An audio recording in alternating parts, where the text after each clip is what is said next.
नमस्कार, मैं हूं साक्षी मुमगाई। कहते हैं कि गलाने का भाव दिनकर की उस तपिश की भांति होता है जो छोटी सांप को राख कर देता है। इसलिए जो जमीर को अंगीकरण से बुन सकता है, सिर्फ वही ये सुन सकता है कि ना हम औषधि खट्टा कर पाए, ना मरहम पट्टी कर पाए, ना हमसे हमदर्दी दी गई, ना हमसे निगरानी की गई। यहाँ से वहां से उत्तराखंड हर ओर से घायल होता रहा और हमने विलाप भी किया तो चुपचाप किया। बताइए, देवभूमि की रग में बहने वाली नदियां सीने से फाड़ दी गई, हम कुछ कर पाए? इसकी जमीन कौड़ियों के दाम बांट दी गई, हम कुछ कर पाए? तरक्की की नई इबारतें लिखने के लिए जिसने दोहन की सीमा लागने से परहेज नहीं किया, उत्तराखंड का दुर्भाग्य उसके ऐसे अपराधियों से अधिकतर ने दोष नहीं किया। और अब तो हद है कि प्रदेश के सानिध्य में पल रही देवदार और कैल जैसी संरक्षित प्रजातियों पर माफियाओं ने हाथ साफ कर दिया।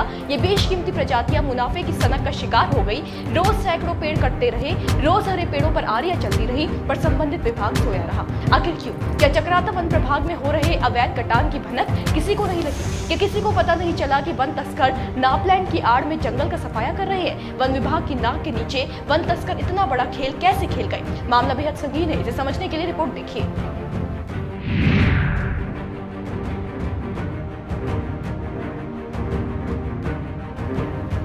अगर राज्य गठन के लिए लड़ने वाले लोग ये पूछते हैं कि क्या हमने उत्तराखंड माफियाओं के लिए बनाया था, तो गलत नहीं पूछते। अगर आंदोलनकारी पूछते हैं कि क्या उत्तराखंड को उत्तर प्रदेश से पृथक घोटाले, भ्रष्टाचार और तस्करी करने के लिए किया गया था, तो गलत नहीं पूछते। अगर विभागों की नाक के नीचे अपराधी बड़े बड़े कुकृत्यों को वैसे ही अंजाम देते हैं जैसे चक्राता के कनासा रेंज में दिया है, जो राज्य के लिए संघर्ष करने वालों का एक भी प्रश्न गलत नहीं है। आपको बताएं कि चक्राता वन प्रभाग की कनासा रेंज में देवदार और कैल के पेड़ों के अवैध कटान का खेल खेला गया है। कनासा रेंज में वन तस्करों ने 300 साल से सुरक्षित पेड़ों को जंगल से साफ कर दिया। हैरानी की बात यह है कि चक्राता में करीब 3 साल से संरक्षित प्रजाति के देवदार और कैल जैसे हरे पेड़ काटे जा रहे थे, लेकिन किसी को भनक तक नहीं लगी। और अब जो लगी तो कनासा रेंज के जंगल से सटे 3 गांवों में तलाशी अभियान चलाते हुए देवदार और कैल नामक प्रजाति की लकड़ी से बने 4127 स्लीपर बरामद किए गए हैं। क्या आप इसका मतलब समझ रहे हैं?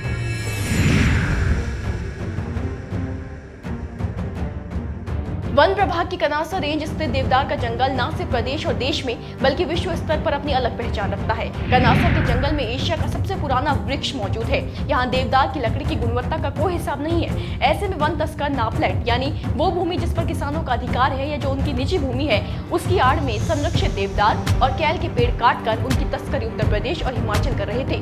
सीधा सीधा कहे तो वन तस्कर नापलैंड पर खड़े पेड़ की अनुमति कराकर जंगल से पेड़ काटते रहे। बताएं कि अवैध पातन का मामला सबसे पहले जुलाई में देहरादून के पूर्व जिला पंचायत अध्यक्ष और वरिष्ठ भाजपा नेता रामशरण नौटियाल ने उठाया था। उन्होंने कनासा रेंज में हजारों की संख्या में पेड़ काटे जाने की शिकायत वन मंत्री से की थी। शुरुआती जांच में जब 7 वृक्ष काटने की पुष्टि हुई तो कुछ लोगों पर कार्रवाई कर दी गई, पर किसे पता था कि ये कुछ पेड़ों का मामला नहीं है बल्कि सैकड़ों का है।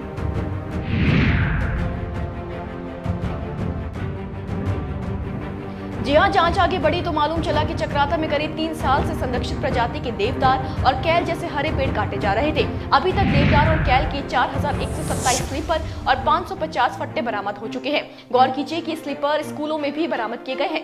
तलाशी अभियान अभी जारी है। इतने बड़े पैमाने पर लकड़ी बरामद होने से फिलहाल करीब 1000 पेड़ों के कटान की आशंका जताई जा रही है। आगे स्लीपर की संख्या बढ़ने से यह आंकड़ा और बड़ा हो सकता है। इस सबके बीच वन मुख्यालय ने डीएफओ, एसटीओ, वन क्षेत्र अधिकारियों सहित कई कर्मचारियों पर कार्रवाई के लिए शासन को पत्र लिख दिया है। इसके अलावा वन विकास निगम के 8 से 10 अधिकारियों और कर्मचारियों पर भी कार्रवाई की सिफारिश की गई है। ऐसा इसलिए क्योंकि ये माना जा रहा है कि बिना अधिकारियों की मिलीभगत के इतने बड़े स्तर पर तस्करी संभव नहीं थी। इस पर विपक्ष खासा हमलावर है।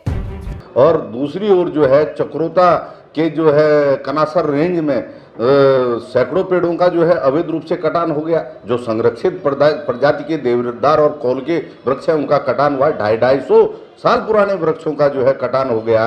वहीं जो है अब पुरला के जो है टॉन्सको वन प्रभाग में भी इसी प्रकार का मामला सामने आया है। आखिर प्रदेश सरकार कहाँ आंखें बंद करके सो रही है? वहां पर जो है विभागीय अधिकारियों की कोई जिम्मेदारी है कि नहीं? प्रशासन भी वहां पर सोया हुआ है।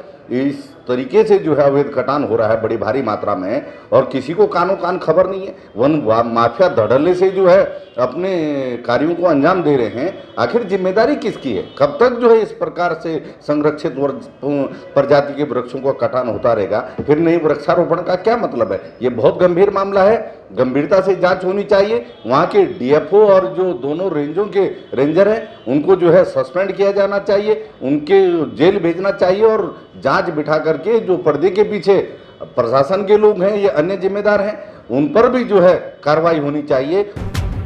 सिर्फ उत्तराखंड कांग्रेस के प्रवक्ता ही नहीं बल्कि राज्य के पूर्व सीएम भी मामले में चिंता जाहिर कर चुके हैं। हरीश रावत ने अपने फेसबुक पोस्ट के जरिए चक्राता में हो रहे अवैध कटान का मामला उठाते हुए ये तक कहा है कि ऐसा लगता है कि ये पादन सरकारी है, वरना इतना बड़ा वृक्षों का पतान बिना सरकारी के संरक्षण के संभव नहीं है। वही मामले में वन मंत्री सुबोध उनियाल की प्रतिक्रिया की बात करें तो सुबोध उनियाल के मुताबिक अगर इस पूरे प्रकरण में बड़े अधिकारी भी शामिल होंगे तो उन्हें भी बख्शा नहीं जाएगा।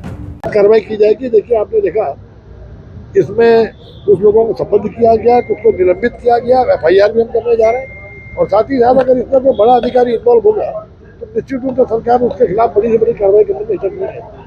देखिए, अवैध कटान से जुड़ा ये मामला बेहद गंभीर है। एक तो इसने वन विभाग की कार्यशैली को कटघरे में खड़ा कर दिया है और दूसरा उत्तराखंड की सियासत को भी पूरी तरीके से गरमा दिया है। अब देखना यह है कि इसकी जांच आगे कितने बड़े जाल को उजागर करती है, मामले में क्या निकल कर आता है और कितने लोगों पर गाज गिरती है। विपक्ष तो सरकार पर भी संरक्षण देने का आरोप लगा रही है। इस पर सरकार का जवाब क्या होगा वो भी देखने वाली बात होगी। फिलहाल इन सवालों के साथ विदा लेते हैं, जवाब लेकर फिर हाजिर होंगे। बने रहे देवभूमि इनसाइडर के साथ। डाउनलोड करें देवभूमि इनसाइडर ऐप।